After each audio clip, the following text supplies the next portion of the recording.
دیکھتے نہیں آپ جج کے سامنے پٹی باندھے ہوئے ایک مورتی کو رکھا جاتا ہے، کیوں؟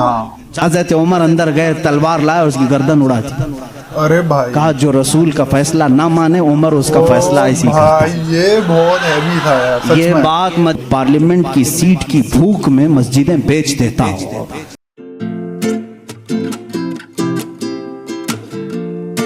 ہیلو گائز، ایک بار پھر سواگت ہے بھائیوں کا چینل ریئیکشن بابا میں۔ میرا نام ہے رام اور گائز آج میں جو ریئیکشن کرنے والا ہوں بہت دنوں کے بعد مفتی سلمان ندری صاحب کا ہے۔ ابھی مجھے نہیں پتا، ایکچولی میں تھوڑا نیوز سے کم اپڈیٹڈ ہوں فی الحال، کیونکہ جب لاسٹ ویڈیوز ہم نے بنائی تھی جب مفتی سلمان ندری صاحب سلاخوں کے پیچھے یعنی کہ جیل میں ہی تھے کیونکہ ان کے بھاسڑ کی وجہ سے۔ ابھی آپ لوگ پلیز کومنٹ کر کے بتانا کیا مفتی صاحب ابھی بھی جیل کے اندر ہیں، کیونکہ نیوز میں بھی میں نہیں دیکھنے کو مل رہا ہے ابھی فی الحال مجھے، یا پھر وہاں سے رہا ہو چکے ہیں۔ تو ویڈیو کی بات کر لیتے ہیں۔ جو آج ویڈیو جس پہ میں ریئیکشن کرنے والا ہوں اس کا نام ہے کورٹ میں جج کے آگے مورتی کیوں رکھی جاتی ہے، سنو حقیقت سن کر حیران رہ جاؤ گے۔ جیسا کہ آپ لوگوں کو پتہ ہی ہے مسلم دھرم کے اندر مورتی پوجا یعنی کہ بت پرستی کرنا بہت زیادہ الاؤ نہیں ہے، حرام بولا جاتا ہے اس کو۔ لیکن کورٹ میں جج کے سامنے جو مورتی رہتی ہے، شاید اس مورتی کی ہو رہی جو آنکھوں پہ پٹی لگا کے رکھتی ہے، چاہے کیسی بھی مورتی ہو، مسلم بھائیوں کے لیے تو وہ حرام ہے لیکن وہ قانون کی دیوی اس کو بولا جاتا ہے ایک طریقے سے۔ آپ اپنے وچار ضرور کومنٹ میں کر کے بتانا۔ ویڈیو اچھی لگے تو لائک کر دینا۔ ایسے ویڈیوز آپ لوگ چاہتے ہو فیوچر میں تو پلیز چینل کو سبسکرائب کریں۔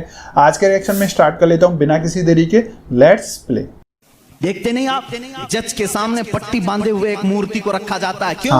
جانتے ہیں تاریخ اٹھا کر کے پڑھو، اسی سرزمین پر ایسے ظلم کیے گئے ہیں جہاں چند برہمنوں نے کم ذات کے لوگوں کے کان کاٹے ہیں، جہاں لوگوں کے کانوں میں گرم تیل ڈالے ہیں۔ اسی سرزمین پر کم ذات کے لوگوں کو کوڑا کرکٹ میں گھر بنانے پر مجبور کرتے تھے۔ سان کا ایک بادشاہ اسلام میں آیا ہے، اسلام قبول کر کے آیا ہے، حج کے لیے نکلے خوشی میں سارے مسلمان، حضرت عمر بھی اس میں ساتھ میں تھے، خلیفہ تھے۔ طواف کے دوران اس بادشاہ کی لنگی پر ایک مسلمان کا پیر پڑ گیا، لنگی سرک گئی، اس نے اپنی بے عزتی محسوس کی، تھپڑ مارا کعبے کے سامنے، اس مسلمان کو بہت اس نے مارا، وہ زخمی ہو گئے۔ انہوں نے شکایت کی حضرت عمر فاروق کے پاس۔ عادل وہ عدل کی پیکر جو نظام رسول سے ذرا برابر ہٹ کر کبھی فیصلہ نہیں کرتے۔ حضرت عمر کا فیصلہ تو وہ ہے کہ ایک بندہ یہ حضور کے پاس فیصلہ لے کر کے آیا تھا، معلوم ہے نا، ایک یہودی اور ایک مسلمان زمین کے جھگڑے میں فیصلہ کیا۔ حضور نے فیصلہ کیا یہودی کے حق میں، یہ زمین تو چھوڑ دے، لیکن وہ مسلمان منافق تھا، دل میں بغض تھا، اس نے کہا میں رسول کا فیصلہ نہیں مانتا، عمر کے پاس فیصلہ لیں گے، عمر کے پاس کریں گے۔ وہ یہودی کو یقین تھا جو رسول فیصلہ کریں گے وہی عمر بھی کریں گے، لیکن یہاں معاملہ بدل گیا۔ اچھا، یہاں معاملہ بدل گیا۔ وہ منافق یہ سوچتا تھا کہ عمر کو میں اپنی باتوں میں لے لوں گا، یہ یہودی ہے ہمارے دشمن، زمین میرے حوالے کر دی جائے۔ حضرت عمر کے پاس دونوں گئے اور کہا ہمارا معاملہ ایسا ایسا ہے۔ اس یہودی نے کہا اے عمر ایک بات سن لو، یہ فیصلہ تمہارے نبی کے پاس ہوا تھا۔ کہا انہوں نے کیا کہا؟ کہا میرے حق میں انہوں نے زمین کا فیصلہ کیا۔ پھر اس نے کیا کیا؟ کہا یہ نہیں مانتا، یہ کہتا ہے عمر کے پاس فیصلہ کرے۔ اللہ اللہ، کہا میں تو پھر اس کا فیصلہ کرتا ہوں۔ حضرت عمر اندر گئے، تلوار لائے اور اس کی گردن اڑا دی۔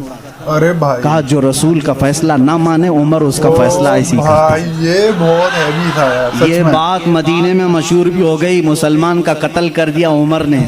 حضور نے ان کو بلایا اور کہا کہ تم نے ایک مسلمان کا قتل کیا۔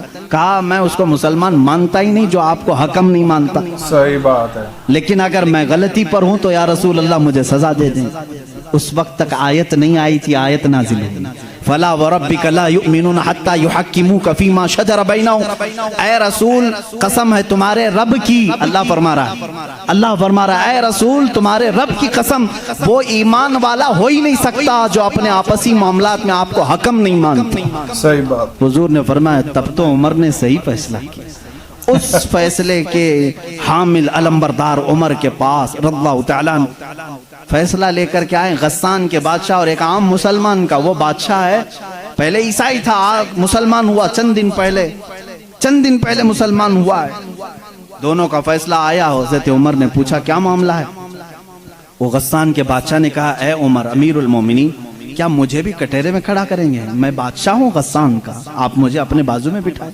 حضرت عمر نے کہا آج مقدمہ ہے، بادشاہ نہیں، تم بھی وہیں کھڑے رہو گے جہاں مقدمہ کرنے والا کھڑا ہے۔ دونوں کو کھڑا کیا, معاملہ پوچھا تو اس کے بعد حضرت عمر نے کہا تم نے زیادتی کی, اس کا غلطی سے پیر پڑا ہے, ہاں اگر تمہیں لگتا ہے کہ اس نے تمہاری بے عزتی کی تو سزا بھی تھوڑی ہونی چاہیے تھی, لیکن جتنا تم نے اس کو مارا ہے یہ اس کا حق ہے.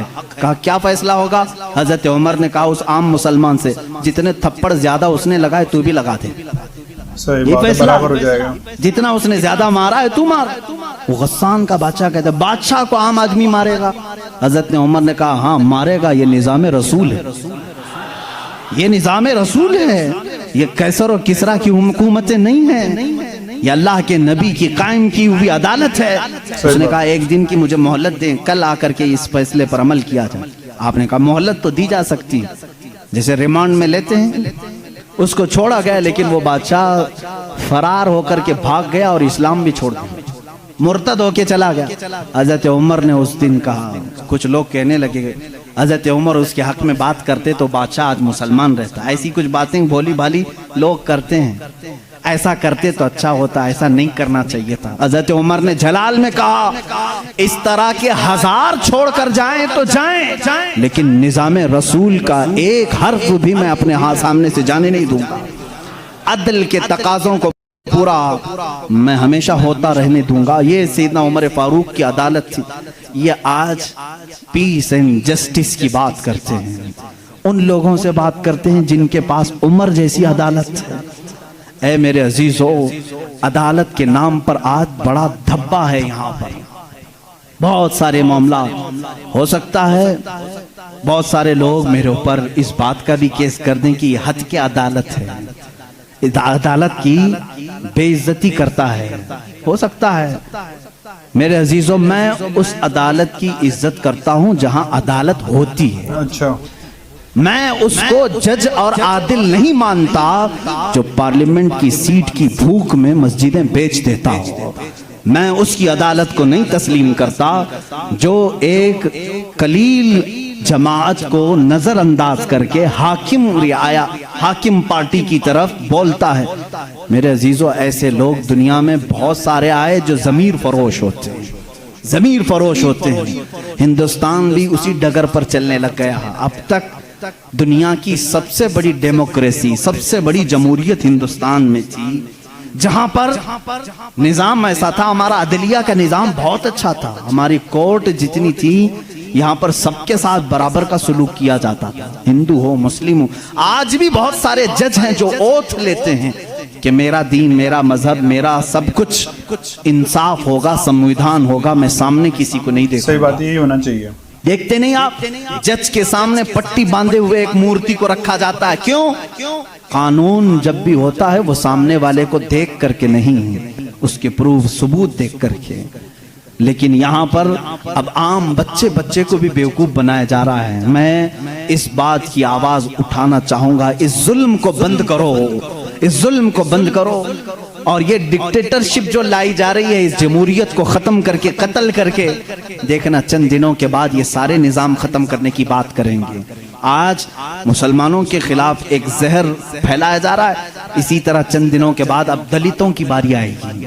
اس لیے کہ یہ دلتوں کو بھی ایک آنکھ نہیں بھاتے, یہ کبھی پسند نہیں کرتے. یہ 2000 سال پرانا نظام منوسمرتی کا لانا چاہتے ہیں جہاں صرف چند لوگوں کی حکومت ہوگی. جانتے ہیں, تاریخ اٹھا کر کے پڑھو, اسی سرزمین پر ایسے ظلم کیے گئے ہیں جہاں چند برہمنوں نے کم ذات کے لوگوں کے کان کاٹے ہیں, جہاں لوگوں کے کانوں میں گرم تیل ڈالے ہیں. اسی سرزمین پر کم ذات کے لوگوں کو کوڑا کرکٹ میں گھر بنانے پر مجبور کرتے تھے. جہاں اعلیٰ ذات کے لوگوں کے پیشاب پخانے ہوتے تھے وہاں دلت برادری کو رکھنے پر ہی مجبور کرتے تھے. ہر ایک کے گلے میں رسی باندھ کر ایک مٹکا لٹکاتے تھے کہ تھوکنا ہے تو دلت زمین پر تھوک نہیں سکتا, اس مٹکے میں تھوکے, اس لیے کہ اس کا تھوک زمین پر پڑے تو یہ آپ شگن سمجھتے تھے. اس پورے نظام کو, یہاں پہلے ہندوستان میں یہ ساری چیزیں چلی ہیں, کاسٹزم, ذات برادری, اونچ نیچ کے معاملات چلتے رہے. لیکن میں سمجھتا ہوں کہ ہندوستان کو جب آزادی ملی, بھارت کو جو آزادی ملی 1947 کے بعد, سبوں نے مل کر کے ایک سمویدھان بنایا تھا, عدل و انصاف کا سب لوگوں نے حلف اٹھایا تھا, اس میں سب کا حصہ برابر کا ہوگا, سب لوگوں نے قربانی دی ہے. سب کے لیے نظام یکساں ہوگا, برابر ہوگا, اور سب کی دین کا, سب کے ریلیجین کا مان سمان کیا جائے گا. لیکن اب جو حالات ہیں میرے عزیزو, یہ دوسری ڈگر پر چل پڑے. اب یہاں پر اس سمویدھان کو یہ ختم کرنے کی بات کر رہے ہیں جو امبیڈکر کی سرپرستی میں بنائے گئے تھے, اس کو ختم کر کے یہ نئے سمویدھان کی بات کرنے جا رہے ہیں. چند دنوں کے بعد یہ ووٹنگ پاور بھی ختم کرنے کی بات کریں گے. تم سب کو ووٹ دینے کا بھی حق نہیں ہوگا, ٹھہرنے کی امیدوار ہونے کی بات تو دور ہے. میں اس نظام کی کھلم کھلا مخالفت کرتا ہوں اور مذمت کرتا ہوں. میں مذمت کرتا ہوں. ہمارے لیے وہی بھارت اور وہی ہندوستان اچھا ہے جو ہمارے بڑوں نے اپنے خون کی قربانی سے آزاد کیا ہے. آپ سب اسی بھارت کو تسلیم کریں گے یا نئے نویلے بھارت کو؟ ہم اس نوے نویلے بھارت کو جس ڈگر پر یہ لے جا رہے ہیں کاسٹزم کی پر, ہم اس کو نہیں تسلیم کرتے. ہم اس بھارت کو, اس سمویدھان کو مانتے ہیں جہاں عدل سب کے لیے برابر ہو, سب کے لیے برابر ہو. سپریم کورٹ کو آزاد رکھا جائے, وہ سب کے ساتھ برابر کا انصاف کر سکے, چاہے وہ تخت پر بیٹھا ہوا آدمی ہو چاہے وہ غریب آدمی ہو, سب کے ساتھ برابر کا عدل کر سکے. ہندوستان ہی کی بات میں اگر بتاؤں, یہاں پر ایک بادشاہ ایسا بھی گزرا جس کے ایک تیر سے ایک بچے کی موت ہو گئی تھی. ایک بچے کی موت ہو گئی. عورت جو بچے کی ماں تھی وہ مقدمہ کر دی چیف جسٹس کے پاس. اس وقت کے جو چیف جسٹس تھے قاضی سراج الدولہ, انہوں نے طلب کیا بادشاہ کو طلب کیا. اسی ہندوستان کی بات کر رہا ہوں. عورت ایک جگہ کھڑی ہے, وقت کا بادشاہ ایک جگہ کھڑا ہے. عورت نے کہا میرے بچے کو ان کے تیر سے موت ہو گئی. بادشاہ شکار کھیل رہا تھا, چوک کے تیر لگ گیا. بادشاہ نے کہا ہاں میرا تیر لگا تو ہے, گواہ بھی ہیں, سپاہی بھی گواہ ہیں, عورت بھی گواہ ہے. دو آپشن ہوتے ہیں موت کے بعد. کسی کا کچھ قتل ہو گیا انجانے میں, چوک کر اگر قتل ہو گیا, دو آپشن اسلام دیتا ہے. اس عورت کو قاضی نے کہا تیرے پاس دو آپشن ہیں, چاہے تو اپنے بچے کی موت پر دیت لے لے, کچھ پیسے لے لے بادشاہ سے اور اسے معاف کر دے, یا چاہے تو جان کے بدلے جان لے لے.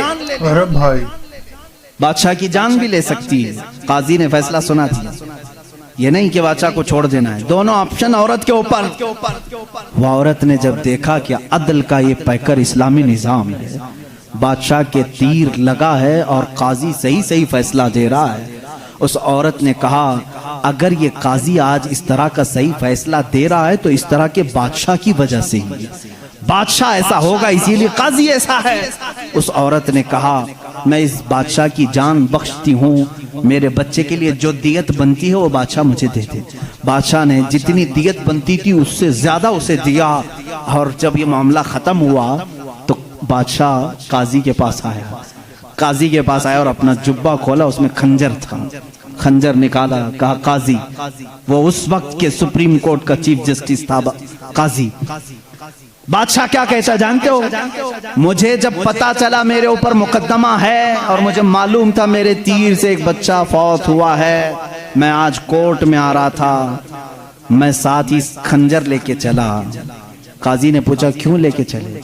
کہا میں یہ دیکھنا چاہتا تھا کہ اگر فیصلہ قرآن و حدیث کے مطابق ہو تو ٹھیک ہے میں مان لوں, اور ذرا برابر اگر بادشاہ کا خیال کر کے قاضی نے کیا تو اسی خنجر سے قاضی کو قتل کر دو. بادشاہ نے یہ کہا, قاضی مسکرایا اور اپنے گدے سے اٹھ گیا اور چادر ہٹائی. نیچے بہت بڑا کوڑا تھا. کہا بادشاہ تمہیں معلوم ہے میں آج پہلی مرتبہ اس کرسی پر آنے کے بعد, اس گدے پہ آنے کے وقت کوڑا نیچے لے کر بیٹھا ہوں. کہا کیوں؟